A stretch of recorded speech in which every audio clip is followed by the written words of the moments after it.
Ah, ça y est, on l'a enfin trouvé, celui-là. Niang Mamadou. Mamad, c'est comme ça qu'on vous appelle dans le milieu, je crois. Exactement, monsieur Matou. Dans le milieu et partout. Partout. Eh ben, écoutez, j'espère que le transfert s'est bien passé. On dirait que c'est ici. Ça a été. J'ai le regret de vous annoncer que vous êtes à partir de maintenant en garde à vue. Alors, vous pouvez décider de garder le silence, mais je vous conseille pas. J'ai un assistant qui est un peu nerveux. Il aime pas trop le silence. Non, je jure de dire la vérité. Ça tombe bien, vous êtes équipé d'un détecteur de mensonges Ouais, j'ai vu. Dispositif impressionnant. qui va nous permettre de savoir si vous nous dites la vérité ou si vous essayez de nous la faire à l'envers, façon feinte de corps. Il n'y a pas marqué Nicolas Palois, là, ok? Vérité, toute la vérité, rien que la vérité. C'est ce qu'on va voir. On va vérifier que tout fonctionne. Je vais vous poser quelques questions simples. Vous répondez. Ça marche. Je mets un ça. Quoi? Quoi, Koubé? Ça vous fait rire? Vous êtes né le 13 octobre 79 C'est ça. au Sénégal, exact? Exactement. Vous êtes un ancien footballeur, passé par Le Havre, par Strasbourg, entre autres, Metz, Marseille, Arles-Avignon. Sans oublier 3. C'est vrai? Ouais, Avignon. Ouais, c'est... Il y a eu du foot à Avignon. Je vous expliquerai. C'est mauvais. Vous savez pourquoi vous êtes là? Non, justement, j'attends de voir quels faits me seront reprochés. Alors, qu'est-ce qu'on a? Monsieur Niang, dossier Niang, on a menaces, mutinerie, corruption, injures. On arrête là? Rien que ça?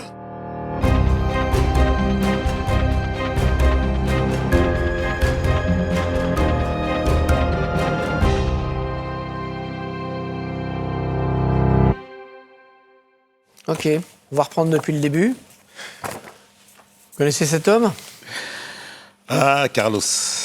Carlos Lopez. Carlos, ouais. C'est une des rares personnes qui vous a défendu, qui a dit du bien vous concernant. Carlos, c'est comme un papa pour moi. Aujourd'hui, si j'ai pu devenir pro, je pense que c'est grâce à ce monsieur. C'est lui qui vous fait rentrer au centre de formation du Havre? C'est ça. Ah bah il a bien fait de vous C'est faire ça. confiance, vous faites virer au bout d'un mois. Quelques mois en tout cas. Non. Je me suis fait virer pour une histoire un peu sombre où il y a eu un délit qui a été fait au centre de formation. Et j'ai été mêlé indirectement à cette histoire-là, malheureusement. J'avais rien à voir dedans. Et on m'a pas cru. On m'a pas cru. Et de là, ils ont tranché que je sois viré du centre de formation. C'était quoi? C'était un vol? C'était un vol qui avait été commis pendant la nuit. Et vous étiez innocent? Je dormais. J'étais dans ma chambre, je dormais, donc... Vous étiez un petit ange? Non, j'ai fait des conneries. On fait tous des conneries au centre de formation. De toute façon, on n'a que ça à faire, à part le foot et l'école. Donc, il faut bien trouver des occupations. Donc, on en a fait des conneries. Mais j'étais plus souvent puni pour ce que je faisais pas, pour ce que je faisais. Alors votre carrière est en plein envol. La France est championne du monde en 98 et vous êtes à Saint-André-les-Vergers, Ouais. en DHR, C'est vrai. division d'honneur régionale. Je vais passer les détails. Ensuite, c'est Metz, Strasbourg Ouais. et puis Marseille. Tiens.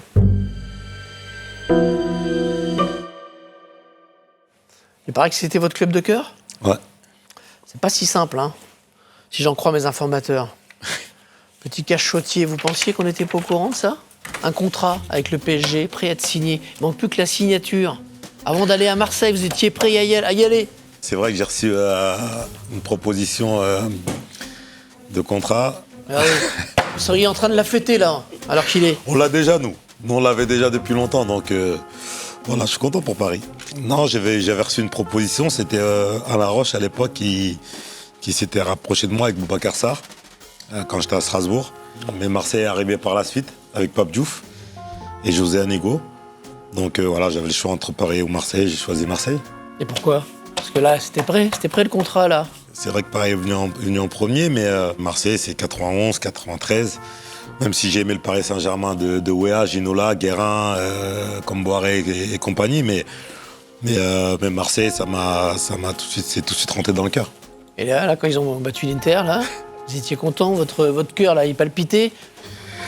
Non, pour être très honnête avec toi, déjà Paris le méritait amplement par rapport à ce qu'ils ont produit lors de la finale et durant toute la compétition, mais j'étais plus content aussi pour la France en fait. La France, j'avais l'impression qu'on était assez ridicules, que ce soit Marseille, Paris, Lyon, Monaco, il fallait avoir une autre Coupe d'Europe. Donc c'est Marseille, juillet 2005. C'est Marseille et c'est aussi cet homme, Jean Fernandez, que vous avez connu à Metz, une fois de plus, pistonné par le coach. Non, Si. Pas pistonné, parce que, pareil, Jean Fernandez a été très dur avec moi. Hein. Il vient me chercher à Troyes, je suis blessé. À l'époque, l'entraîneur de Troyes ne me voulait plus, c'était Farouk Hadzibedjik. Jean Fernandez, il fait le déplacement en voiture avec sa femme jusqu'à Troyes, et il arrive à me convaincre de signer à Metz. Tu feras tes soins avec nous là-bas et tout. Et je vais à Metz, mais je me remets vite de ma blessure. Il me prend des fois dans le groupe, il me fait pas jouer, il me laisse sur le banc, et il me fait aller avec la réserve. Et je me rappelle, une fois, il avait convoqué Manu, ou je sais plus, ou Grégory Promois. C'est quoi cette recrue qu'il avait fait de là, j'ai dit, bon, ok, je vais lui montrer aujourd'hui quelle recrue il a eu. Faut dire du mal de vous pour que vous vous réveillez. Non, c'était même pas ça. En fait, il m'avait pas laissé ma chance, Il me mettait sur le banc, il me faisait pas rentrer. Donc, j'avais été jouer avec la réserve, et j'avais claqué un triplé. Et le match d'après, il me fait jouer, et après, je suis plus sorti. Mais ça a été dur au départ, mais après, voilà, c'est quelqu'un pour qui j'ai un immense respect et beaucoup d'affection. Donc vous allez à Marseille, gagnez des titres prestigieux, la Coupe Intertoto. Vous faites partie de ceux qui dansent là, avec Robert Louis Dreyfus. Ouais, on a gagné, à jamais les premiers, vainqueurs en Intertoto. Non, c'était plus un soulagement d'avoir pu se qualifier pour la Coupe d'Europe, parce que tu sais très bien à quel point c'est compliqué à Marseille quand tu joues pas la Coupe d'Europe. Donc c'était vraiment un objectif important qu'on avait réussi à atteindre. Donc c'était plus une danse de soulagement. Danse de soulagement. Ouais. Alors quand je vois la bande de l'époque, vos complices, je vois Francky Scarface. Ouais. Francky Ribéry. Pagis, le Canto René. Magistral. Mathieu, dit Petit vélo. Petit vélo. Gypsy C. DJ 6. Thieba. Diawara, le prince de la nuit. Soulé. Nasri, bon lui c'est bon, c'est un repenti, il travaille avec nous maintenant. Et vous c'est Mamad le grand frère, vous défendiez les jeunes, vous les remettiez en place. Le caïd du vestiaire c'était Mamad. Non, j'aimais pas souvent l'injustice. Bon, pour Mathieu ça a été assez spécial, parce que Mathieu il est arrivé avec un autre statut, je pense. Il avait subi un bisoutage qui était, pour moi, qui avait trop duré. C'est vrai que... Ça vous rappelait vos années au centre de formation ? Ouais, peut-être. Défenseur des faibles, entre guillemets ? Peut-être que c'était un peu ça, parce que je pense que voilà, c'est bien de bisouter, ça fait un peu partie du jeu, mais je pensais que ça avait duré un peu trop longtemps pour lui. Je pense que c'était quoi le bisoutage ? Des interventions assez rudes. D'ailleurs, il a été blessé à son arrivée. Il a eu une fracture du péroné qui lui a absenté des terrains pendant quelques mois. C'est sympa l'ambiance, hein ? Et écoute, ça faisait partie du truc. Autant la première blessure, j'avais rien dit, parce que bon, c'était comme ça. Mais autant quand il est revenu et quand il subissait des gros tacles ou des grosses interventions, là, je commençais vraiment à m'énerver. Et l'entraîneur, il disait rien ? Il ne protégeait pas ? Ah non, l'entraîneur disait rien. Il disait en fait, il fallait qu'on se débrouille. Mathieu, c'était à lui aussi de se défendre, mais Mathieu, il voulait pas non plus se mettre à dos certains joueurs au vestiaire, peut-être. Donc j'intervenais, ou Soulé intervenait, ou tu vois. C'était qui s'en prenait à lui ? Je ne vais pas sortir de nom, mais c'était un peu souvent les joueurs qui étaient à son poste, ou ça y allait, quoi, l'entraînement sur Mathieu. Si vous n'arrivez pas à lui prendre le ballon dans les pieds, c'est pas pour autant que vous devez le blesser. S'il est bon à l'entraînement, vous devez pas lui mettre des tacles par derrière, des tacles au niveau des reins. C'est pas comme ça marche pas. Et on vous a écouté ? Ouais, parce que quelquefois, ça a failli venir en main. Avec 2 ou 3 joueurs, j'ai failli vraiment venir en main. On a failli se battre. Avec qui ? Non, je dirais pas de nom, mais... si, il va falloir passer à table, hein, monsieur Niang. Je dirais pas de nom spécialement, mais ça a été très chaud. On va reparler sur vos complices, mais je reviens sur Albena, là. On a retrouvé un téléphone, une cassette VHS. Vous l'avez aidé, là, dans cette histoire dans laquelle il s'est retrouvé, là ? Laquelle ? La sextape. Ah, Mathieu ? C'est pas à vous qu'il avait confié son téléphone, j'espère. Non. Écoute, Mathieu, j'ai pas les tenants, les aboutissants, et je vais être très honnête avec toi, j'ai même pas vu la sextape, pour te dire. je veux pas voir, parce que Mathieu, c'est pareil, c'est comme mon petit frère. Donc, j'ai refusé de la voir, je voulais pas la voir. Juste après cette histoire-là, il m'avait appelé, on avait été prendre l'apéro ensemble, et c'était un peu confié à moi, et j'avais senti vraiment la tristesse et la détresse dans ses yeux. D'ailleurs, elle avait même lâché quelques larmes. Ça m'avait fait beaucoup de peine parce que c'est quelqu'un que j'aime beaucoup, c'est quelqu'un que j'apprécie beaucoup, et de le voir se confier comme ça sur cette affaire-là. Ça vous est jamais arrivé, vous, ce genre d'embrouille, de vous retrouver dans un mauvais... Non, bah écoute, moi, déjà, Mathieu, il était pas marié, moi je suis marié, je suis père de famille, donc je pourrais pas me retrouver dans ce genre de situation, mais si je l'avais été, j'aurais aimé que quelqu'un soit là comme moi j'ai pu l'être pour Mathieu, pour l'écouter. J'étais là pour lui, il en avait besoin, j'étais là pour lui, donc je l'ai écouté, j'ai pris le temps de l'écouter, j'ai pris le temps de lui donner des conseils, et puis voilà. On parlait de Charles Caboret, il a été entendu dans nos services. Écoutez ce qu'il a dit. Et maman dit, me menaçait tout le temps. Commence pas à venir faire ton africain là ici. Alors que lui-même c'est un africain. Parce qu'à chaque entraînement, je m'entraîne avec des mix, des vissés et tout. Il me dit, non, tu t'entraînes pas avec ça ici, hein, parce qu'il faut pas venir casser les gens. Faites pas l'africain. Vous êtes africain ou vous n'êtes pas africain?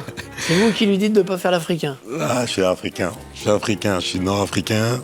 C'est la famille, comme on dit. Non, Charlie, il est arrivé à Marseille. Bon, il savait qu'il arrivait dans un autre environnement qui était le sien à Libourne. Donc, et on va à l'entraînement, je sais plus, on s'entraînait. Le terrain, il était dur comme de la pierre, c'était sec. Et je le vois sortir des vestiaires avec des vissés comme ça. Je lui dis, mais attends. Des petits crampons, quoi. Non, ouais, des petits crampons comme ça, tu vois. Et je lui dis, mais qu'est-ce que tu fais? Il me dit, bah quoi? Je lui dis, non, là t'es pas au bled, là c'est... Le terrain il est dur comme de la pierre, tu vas glisser et ton pied va ripper sur le tibia ou la cheville de quelqu'un, tu vas le blesser. Il m'a pas écouté, il est parti s'entraîner. Lui, il s'entraînait qu'avec des vissés. Dur, pas dur, synthétique, pas synthétique. Mais il est dangereux quand même, un peu. Dangereux. Moi, je l'appelais le blédard. Je l'appelais le blédard parce que c'était comme au bled. Il venait, il mettait des tacles à l'entraînement, coups d'épaule, il s'entraînait comme s'il jouait sa vie tous les entraînements. Je voudrais qu'on revienne un petit peu là sur vos complices. Alors, je reviens sur Franck Ribéry. Il paraît qu'il bossait pour vous les soirs de PSG Marseille. Oh, c'est vrai. Qu'est-ce qu'il faisait ? Bah écoute, cette action-là, ça m'avait beaucoup marqué parce que c'est là que j'ai pris conscience de la personne qu'il était. On jouait Marseille-PSG, c'était pas PSG-Marseille parce que c'était au Vélodrome. Mon premier classico, je sentais pas mes jambes en fait. Et le second souffle, j'arrivais pas à le trouver. Et il me voit en difficulté, Franck, il me voit en difficulté, il me regarde et j'avais un petit nom pour lui, il m'appelait mon négro. Ah ouais, carrément. Ouais, il m'appelait mon négro. Et vous, c'était quoi le nom pour lui ? Hein ? C'était quoi le nom pour lui ? Non, je l'appelais Francky, moi. Je l'appelais Francky, lui, il m'appelait mon négro. Mais c'était affectueux, tu vois, c'était pas... Il me dit, ouais, qu'est-ce que t'as, mon négro et tout. Je lui dis, ah bah écoute, je sais pas, frérot, j'arrive pas. J'arrive pas à retrouver le second souffle et j'arrive pas à faire les efforts. C'est-à-dire que si je défendais, j'arrivais plus à attaquer. Il m'a dit, défends plus, reste en attaque, ne t'occupe plus de repli défensif. Donc il a fait tous les efforts défensifs à ma place pendant presque une mi-temps. Hein. Et je le voyais courir, se replacer au milieu, me couvrir derrière moi. Et ça m'avait beaucoup impressionné parce que voilà, il m'a aidé à que je me remette dans le match. Et je me rappelle, après ça, à la fin du match, je m'assois à ma place parce qu'on était assis à côté. Il est parti, il avait vomi, c'est-à-dire qu'il avait vraiment tellement tout donné qu'il s'est mis à gerber à la fin du match. Mon négro, c'est bizarre quand même, non ? Ouais, il m'appelait souvent comme ça, mon Francky. Donc c'était. Ça posait pas de problème ? Non, c'est mon frérot, donc ça me posait aucun problème. Vous gerbez à la fin du match, ça risquait pas de vous arriver ? Bah, si j'avais couru comme il avait couru ce jour-là, ouais, c'est sûr que j'aurais gerbé. Bah, j'ai pas fait plus d'efforts qu'il avait fait. Djib, pote dans la vie, mais apparemment vous disputiez le territoire sur le terrain. C'est mon gars de fou. On jouait le même poste, hein. Enfin le même poste, moi, vous étiez concurrent ? Bah, on peut être pote avec un concurrent ? Au départ, pas spécialement. Hein. Au départ, pas spécialement, parce que moi, je jouais plus à gauche. Mais quand Guéret arrive, son premier match, il veut jouer avec une pointe à Liverpool. Et moi, je pensais que Djibril allait jouer. Ça, c'est le match à Anfield. À Anfield. À 10h30, il donne la compo pour le soir. Et il me met moi en pointe à la place de Djibril.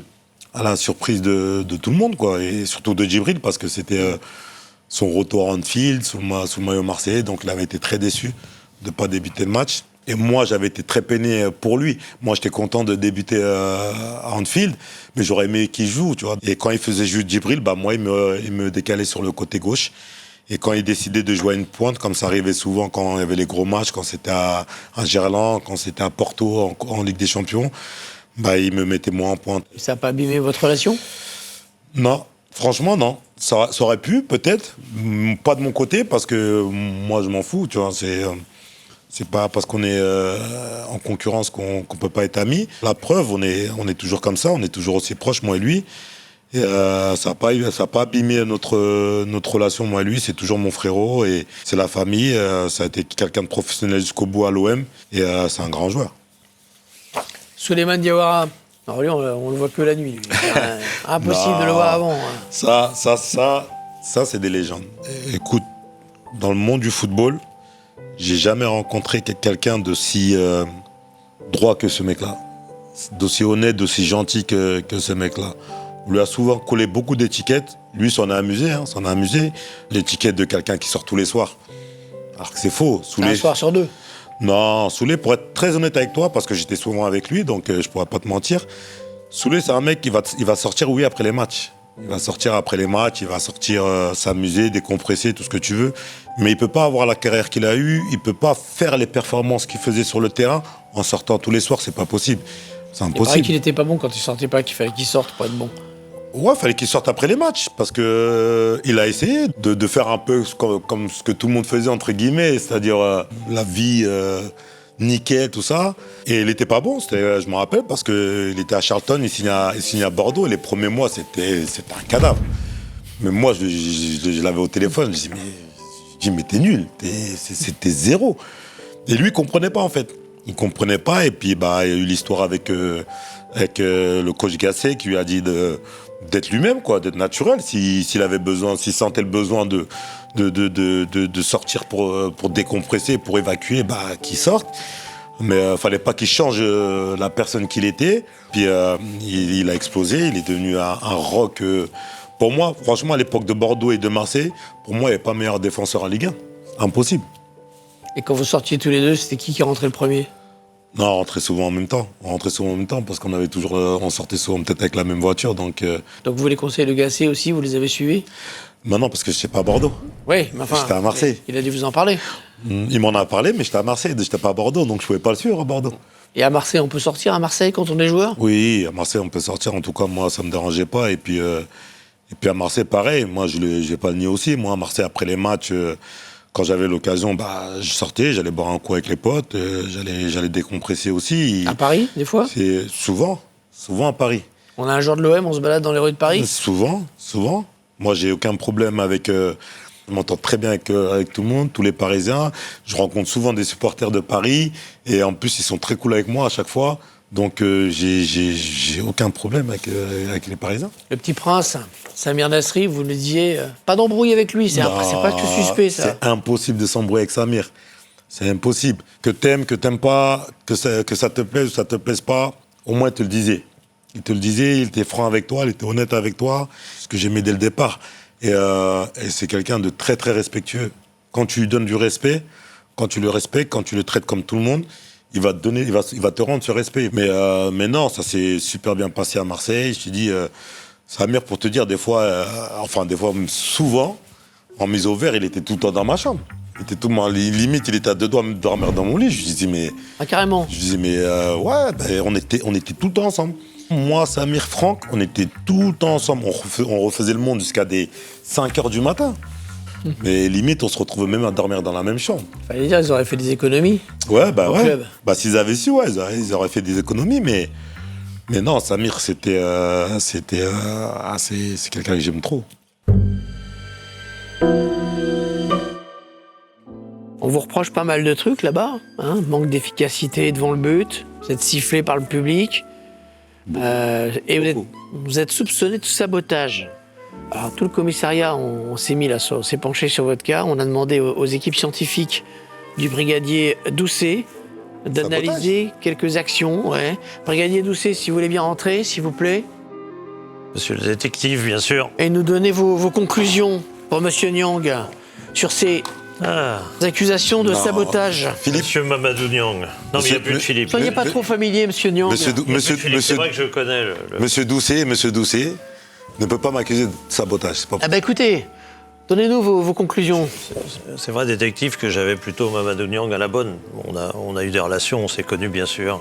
Sénégal, Dakar, etc. à l'époque. Justement. Ah oui, vous avez des relations. Donc je comprends pas Oui, cette je faisais accusation. la protection. La protection, notamment dans les soirées tardives de M. Niang. Je n'ai pas abordé ce sujet-là, d'ailleurs. Bon, ouais. On va pas le faire maintenant. Mais vous avez parlé tout à l'heure de palettes. Ouais. Ça m'a beaucoup intéressé quand vous étiez dans les supermarchés et autres. Ouais, Malheureusement ouais. pour vous, il y en a d'autres palettes qui sont un peu plus indicatives. Ah, Alors, vous voulez bien regarder les images avec moi? allez-y. Un Marseille-Milan. Vous aviez du talent quand même, Hervé, vous savez. Appelez-moi ça- détective si vous voulez. Oui, pardon, détective. Beaucoup de talent, c'est vrai, mais Brandao, vous l'aimiez pas, c'est ça? Non, parce que quand on réussit une action comme ça et qu'on Non. fait une passe comme ça, c'est qu'on n'aime pas son coéquipier. En fait j'avais deux idées en tête. C'était rentrer.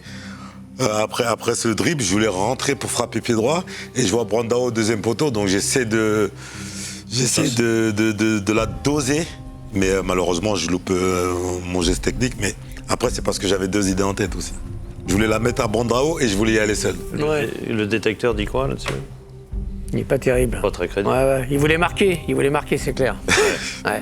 Ça, c'est la première idée. En fait. Ouais. La deuxième Ouais, Elle est pas Brandao, terrible, c'est c'est vraiment la... parce que la j'avais deuxième- deux idées en tête, Ouais. c'est pour ça que c'est pas C'est terrible. pas Ouais, mais la c'est deuxième, dernière elle apparaît Bon. pas vraiment. Ouais. Pardon, vous me permettez? Mettez-vous à l'aise. Merci. Vous avez autre chose dans le dossier? Oui, mais bon, beaucoup plus accusateur. Allez-y. Monsieur, je ne sais pas s'il sait jouer au foot, en fait. Allez-y. Je me demande s'il n'y a pas escroquerie sur la personne. On va voir. Alors, ça, c'est contre Benfica, je crois. Il me semble, hein? Oui, contre... Ah, oh. Excusez-moi, il se passe quoi, là? Ça arrive. C'était la fatigue. En fait, ça vous arrive souvent d'être fatigué, non? Bah, au bout de 19 minutes, j'avais fait quand même quelques accélérations. Hein, donc, Ah, c'est sûr, 19 minutes, c'est beaucoup. 19 Bah, Ouais. c'est beaucoup quand même. Hein. Attends. Non, mais vous êtes capitaine de l'OM et vous réussissez une action Oui, comme ça. bah, non, mais en écoute, Coupe d'Europe, en plus? C'est manque de lucidité avec. Ouais, j'étais fatigué à ce moment-là. C'est vrai que ça me ressemble pas, mais ouais, j'étais épuisé. Alors moi, je fais plus de palettes depuis quelques années, mais il y a des jeunes qui travaillent, ils ont trouvé des actions, on se demande, détective, si la corruption n'est pas Allez-y. affirmée. Montrez-nous. Bah oui. Chargez le dossier. Là, par contre, avec Brandao, pour une fois, vous arrivez à faire quelque chose de correct, et là, c'est pour éviter de marquer, c'est ça? Le truc. bah- Non, mais c'est pour être sûr qu'il n'y ait pas de but, non? Sur cette action-là, bah, j'ai voulu faire un petit sombrero, mais À qui? à moi-même. Non, mais J'ai loupé. Bah, j'ai loupé. C'est un tir, c'est une Non, passe, c'est un geste pour technique. vous-même, c'est quoi? C'est un geste technique manqué. J'aurais dû tirer, effectivement, j'aurais dû tenter ma chance, mais je me suis enflammé. Bon, les équipes scientifiques sont quand même pas très convaincues. C'est quand même un dossier à charge. Genre. Ouais, vous avez autre chose? Toujours Regardez. du- Toujours. Regardez. il ment pas. Montrez-nous. Alors, Ah, toujours contre Benfica? toujours contre Benfica. Bon, vous savez courir, visiblement, vous avez des jambes. Par contre, les bras, on va voir qu'il y a un problème. Vous savez pas faire une touche? À votre âge, vous savez pas faire une touche? Et une passe? Vous savez faire une passe? Mais c'est- Non, mais vous jouez Oh pour qui, là là? Non, mais vous jouez avec qui? Vous étiez à Benfica? Vous étiez Ah, payé là, par là, Benfica? Là, sur ce geste-là, il n'y a pas d'excuse. Est-ce Y a qu'il- pas d'étu- mais la touche, ça va. Ah bon? Ouais, la touche, Limite, ça va. Non, la limite touche, quand ça même. va. Limite C'est- quand même. Il y a des paris sur Ah. les touches, détective?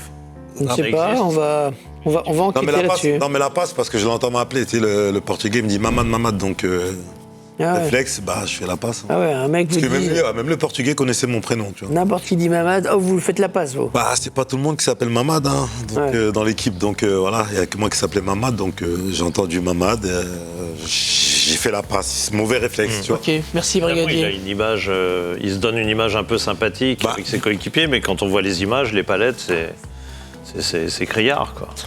Vous le faites exprès. Non, mais ça arrive. C'est mauvais réflexe, mauvais passe, un geste technique Il est manqué. bien branché, le truc, ou...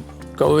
Oui, bah écoute. Ah, c'était plus facile quand vous étiez avec les palettes, les petits pois dans les racks, vous les Franchement, mettiez ouais, franchement, c'était bien au plus milieu. simple. Ouais, franchement, c'était plus simple. Quand je travaillais à Intermarché et que je me levais à 3-4 heures du matin pour aller bosser, je pense que c'était beaucoup plus facile que ça.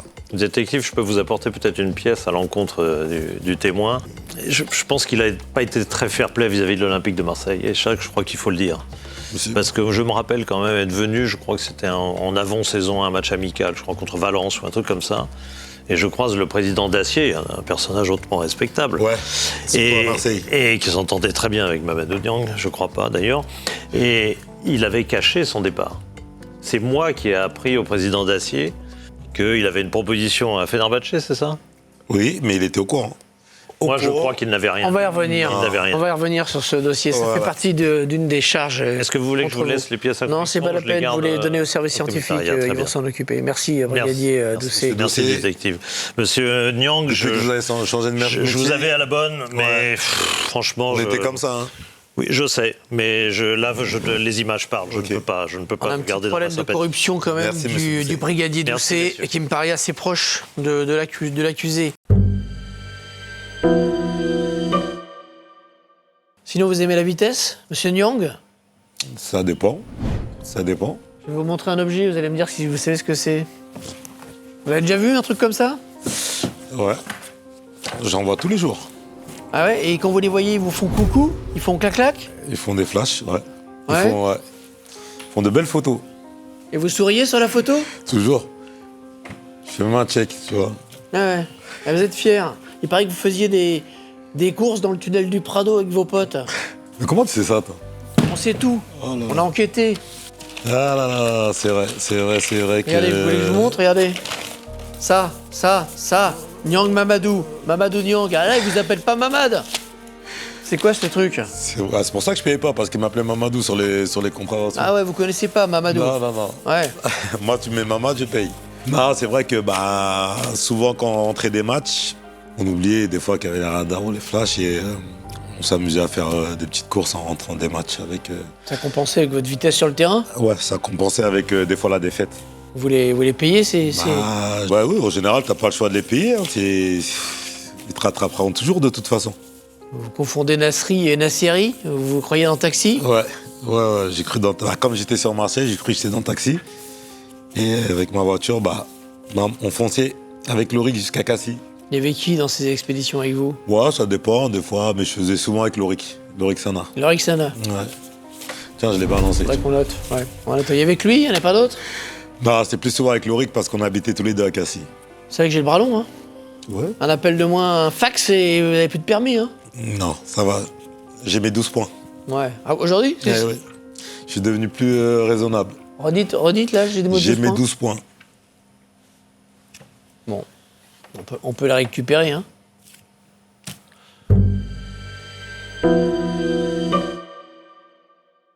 On va aborder, monsieur Niang, le côté trafic international.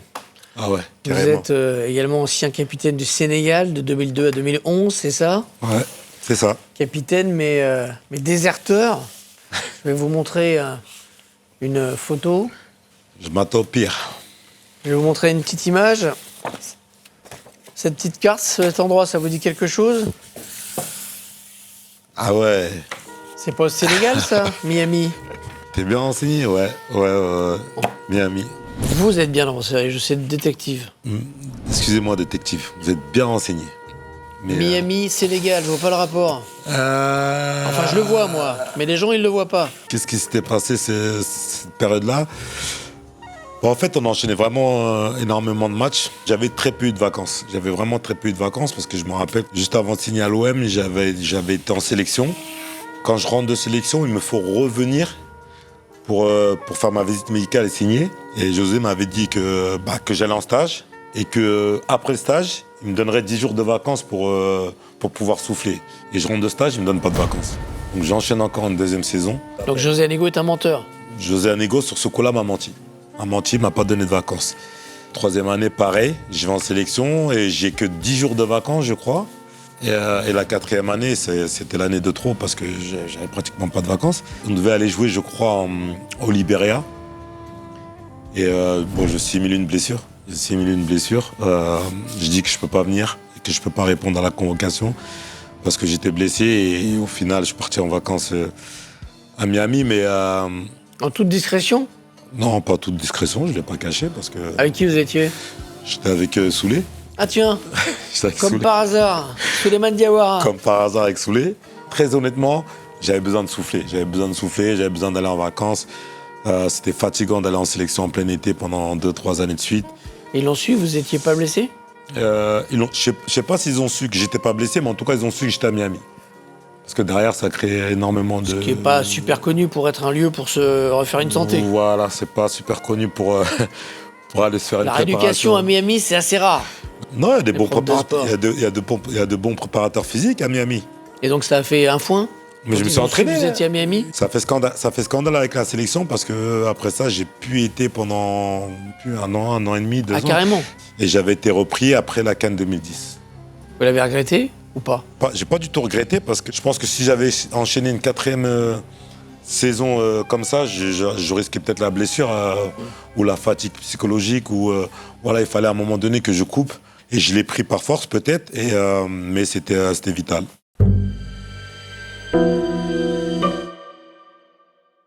En parlant d'international sénégalais, vous connaissez ce garçon? Biba Habib Bey, Habib Bey, alias Biba. Biba. Bon, vous connaissez? Ouais, très bien. Très bien. Vous Habib. entendez bien? Super. Ouais, pas toujours quand même, non? Pourquoi? J'ai ouï dire qu'il y avait une petite bagarre dans un avion en plus. C'est vrai. Ah, faut vous tirer les verres du nez, hein, vous Seigneur. êtes, vous êtes très très bien renseigné, ce que je vois, monsieur Matou. Au Japon, si vous voulez tout savoir. Il y a une parole déplacée de ma part que je pensais pas être déplacée parce que je pensais que... Parce qu'on se parlait comme ça à Strasbourg et on arrive en sélection où je lui ai parlé de la même façon, mais là, il l'a pas pris de la même manière. Vous avez parlé en alsacien? Ouais.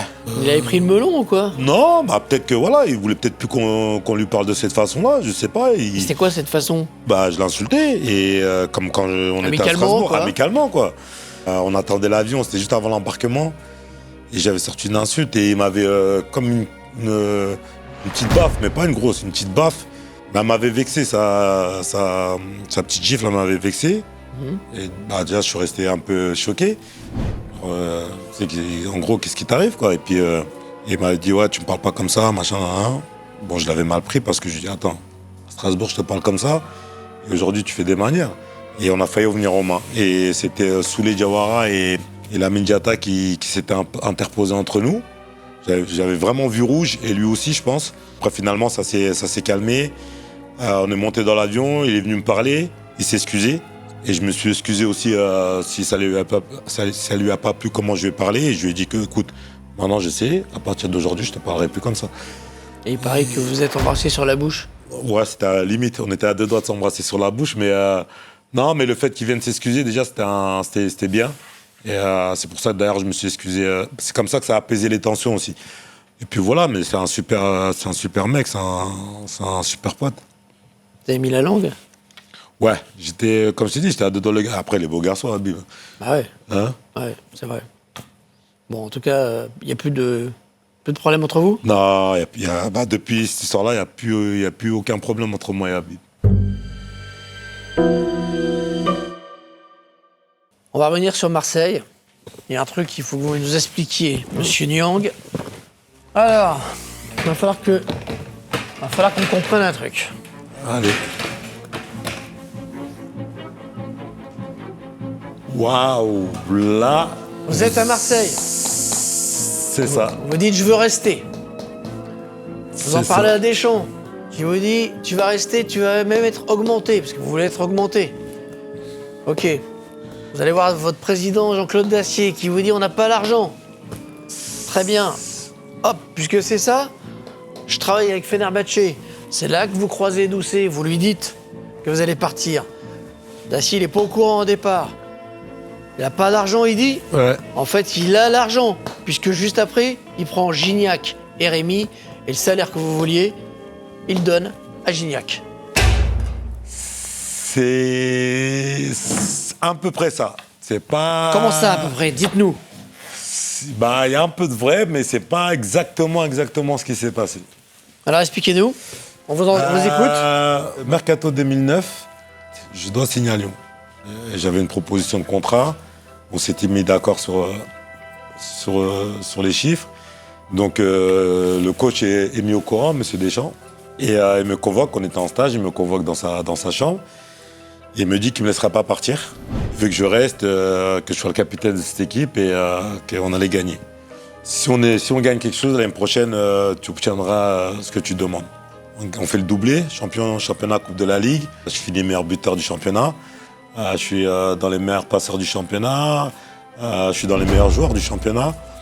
Donc voilà, je pense être légitime à réclamer ce qu'il m'avait promis la saison d'avant. Sauf que Dacier, ce fameux président qui était là, je ne sais pas pourquoi il était président de ce club d'ailleurs, qui pour moi n'avait aucune compétence pour l'être, mais bon, ça c'est mon avis. Il me dit non, on ne peut pas te donner ça, tu es trop vieux, on ne compte pas sur toi, etc. Et derrière, j'ai la proposition de Fenerbahçe qui tombe. Et, donc c'était juste l'augmentation qu'ils m'avaient promis l'année d'avant, que je voulais obtenir, et qu'ils ont refusé en disant qu'ils n'avaient pas d'argent. Et quand je pars, juste derrière, ils recrutent non pas un, mais 2 attaquants à des prix exorbitants. Donc ça m'avait un peu déçu. C'est vraiment quelque chose qui m'avait peiné et touché.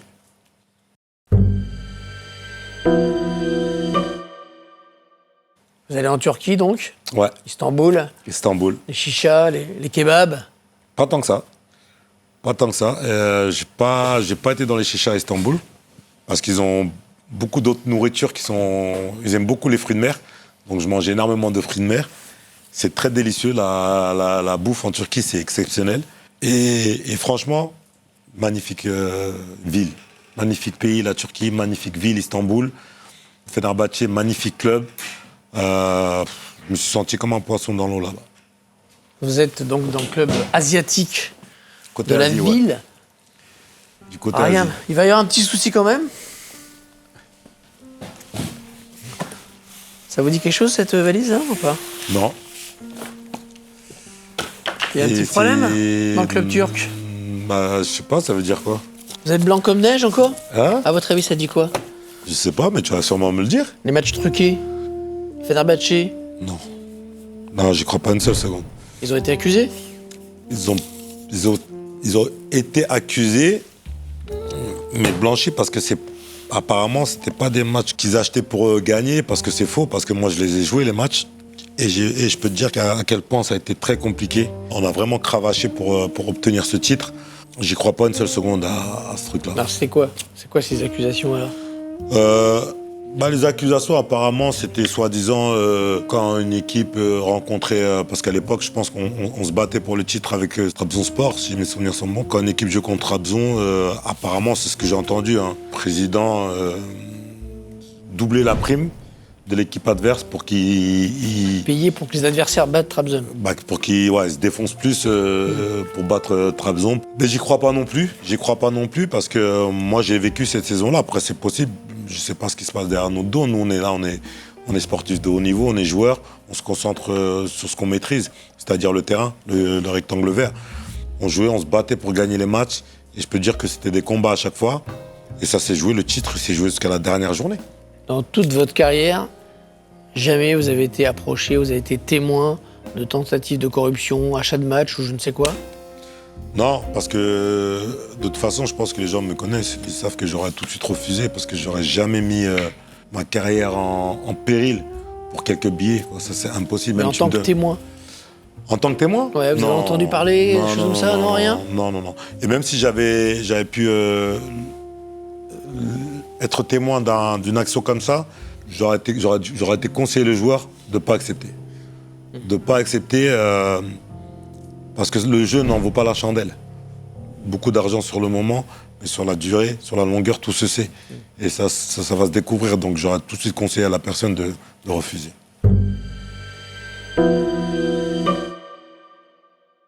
Faut qu'on éclaircisse quelque chose, monsieur Niang. Je vous écoute, monsieur Matou. Vous m'avez dit au départ, moi, j'ai jamais fait de politique. Ouais. C'est quoi ça? Vous avez été candidat? Non, c'est faux. Vous n'avez pas été candidat sur une liste? Non, c'est faux. C'est faux. En fait, ce qui s'est passé, c'est qu'on me demande de l'aide à La République En Marche. Je connaissais pas trop, parce que moi, je connaissais pas les partis, tout ce qui est République En Marche, et les filles, RN, je connais rien en fait. Je connais rien dans la politique. Et moi, je voulais aider pour la jeunesse marseillaise en fait, pour les quartiers et tout ça. Une personne que j'ai rencontrée qui était candidat à la municipale à Marseille, qui était un Comorien, qui me demande si je peux l'aider et tout ça. J'ai dit, écoute, moi, je vais bien t'aider à partir du moment où, peu importe les résultats, c'est que si tu gagnes, mais c'est pour aider les quartiers de Marseille. Si c'est pas pour aider les quartiers de Marseille, moi, ça m'intéresse pas. Et j'ai accepté de l'accompagner des fois, à des moments, sur certaines réunions et tout. À aucun moment je vais rentrer dans la politique. Alors moi, je suis anti-politicien. Je suis pas dans la politique du tout. Vous visiez pas à la mairie de Marseille? Jamais de la vie. Jamais de la vie. Donc voilà, non, après j'ai commencé à m'intéresser un peu plus, c'est sûr, après cet épisode-là, mais j'avais vu partout après dans les médias.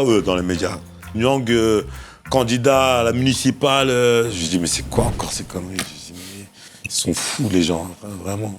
Bon, il y a pas mal de trucs un peu chelous, mais il n'y a rien qui vous implique complètement et qui nous permettent de vous serrer, monsieur Nyang.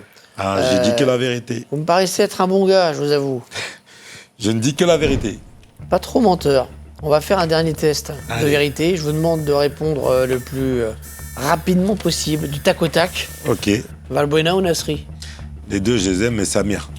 Fenerbahçe ou Beşiktaş? Oh là là, Fenerbahçe. Gagner la CAN avec le Sénégal ou la Ligue des Champions avec l'OM? Ah, gagner la CAN avec le Sénégal. Le Vélodrome ou l'ambiance des stades en Turquie? Ah, le Vélodrome. Dembélé, Ballon d'Or, oui ou non? Oui. Le mérite? Oui. Paris Ligue des Champions, vous êtes content? Content pour la France. Rabiot, c'est un traître? Non. Diawara ou Balerdi? Ah, Diawara, 1000 fois. Surtout après 23 heures. Diawara, footballistiquement parlant. Un match que vous n'avez pas digéré? Un match, la finale perdue contre Paris Saint-Germain en Coupe de France. Dorasso? Le but de Dorasso. Le Marseillais qui vous a le plus bluffé dans votre carrière? Franck. Ribéry. Le joueur le plus égoïste que vous avez fréquenté? Dans le bon sens du terme, je dirais Djibril. Djibril, il aimait trop marquer. Celui avec qui vous aimeriez vous retrouver dans une cage de MMA? Avec qui j'aimerais bien me retrouver dans une case? Mathieu. Comme ça, je suis sûr de le défoncer. Votre plus gros regret dans votre carrière? Le plus gros regret, c'est de ne pas avoir joué la Coupe du Monde 2002. Vous auriez pu? Je devais la faire. Et qu'est-ce qui s'était passé? Je devais la faire, mais juste avant le départ, en stage, il m'appelle pour me dire que je suis réserviste. Et Amara Traoré, qui était joueur à l'époque, mais il avait 40 ans, il était sur la fin, va voir Bruno Metsu en lui disant bah, écoute, moi je suis prêt à laisser ma place à Mamad et je rentre dans le staff, comme ça Mamad peut faire la Coupe du Monde. Metsu a accepté, mais certains joueurs ont été voir le coach pour lui dire que non, si Mamad prend la place à Amara, nous on va pas à la Coupe du Monde. Ah ouais? Ah, vous aviez des ennemis alors? J'étais au courant longtemps après. Et j'avais été très déçu. J'avais été très déçu parce que c'était un beau geste de la part d'Amara. Après, moi, je pouvais comprendre que Metsu voulait partir avec tous les joueurs qui avaient fait les qualifs. Ça m'avait déçu, mais bon, ça c'est l'un des plus grands regrets de ma carrière. C'était quoi, des jaloux? Non, je sais pas pourquoi. Vous avez peur que vous leur preniez la place? Non, je pense pas. Eux seuls savent pourquoi ils ont été contre moi à ce moment-là ou pourquoi ils ont été dire ça. Peut-être qu'ils le regrettent même. C'est qui, eux? Je vais pas dire leur nom, mais ils savent parce qu'on en a discuté. Une personne elle est venue me voir pour s'excuser. Et je le dirai pas dans les caméras, mais... El Hadji Diouf? Non, je dirais pas les noms, mais ils sont venus me voir en me disant que voilà, ils regrettaient. Tu m'enlèves quand même une Coupe du Monde, tu vois, mais voilà, j'ai pardonné. On va analyser tout ça. Vous allez pouvoir rentrer chez vous, monsieur Nyang. Mais je vais pas vous laisser repartir en voiture, vu votre passif dans ce domaine. Si vous avez votre permis de conduire, là, je préférais que vous me le laissiez. Il va falloir investir dans une trottinette. Mais j'ai payé tous mes amendes. Ouais, mais bon, je préfère être prudent. C'est vrai qu'à Paris, la circulation, c'est pas trop ça. Ouais, va falloir investir dans une trottinette et pas électrique. Hein? Je le ferai. Très bien. Mes confrères vont vous raccompagner. Merci. Merci, monsieur Nyang. Vous en Et je vous sortez dis pas bien. en plaisir. Hein. Non, mais vous en êtes bien sorti.